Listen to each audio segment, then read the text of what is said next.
ওটা হচ্ছে আমাদের যারা বাংলার থেকে যে সমস্ত খেলোয়াড়রা যারা আমাদের বাংলাকে যারা সমৃদ্ধ করছে, যারা বাংলাকে যারা সম্মান এনে দিচ্ছে সারা বছর ধরে জাতীয় বা আন্তর্জাতিক পর্যায়ে, তাদেরকে সংবর্ধিত করা, ফেলিসিটেট করা, যাতে তারা আরও বেশি করে ভালো খেলতে পারে, মোটিভেটেড হতে পারে, যাতে ইন্সপিরেশন পায় যাতে, আর তাদের দেখে যাতে ভবিষ্যতে যাতে আমাদের যারা উঠতি ইয়াং জেনারেশন তারা যেন মোটিভেটেড হয়, এই উদ্দেশ্য মাথায় রেখেই আমরা চালু করেছি।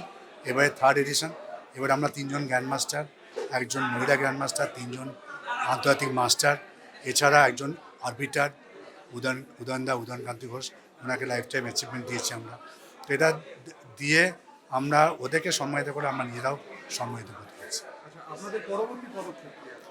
আমাদের সারা বছর ধরে ক্রীড়াসূচি থাকে, আমাদের স্টেট চ্যাম্পিয়নশিপ যেগুলো সিলেকশন টুর্নামেন্ট সেগুলো অর্গানাইজ করা, সেখান থেকে যাতে প্লেয়াররা বাইরে যেতে পারে সেটা সিলেকশন করা, আর বিভিন্ন জেলাতে যাতে আরও টুর্নামেন্ট হয় সেটা আমাদের মাথায় এগিয়ে যাবে।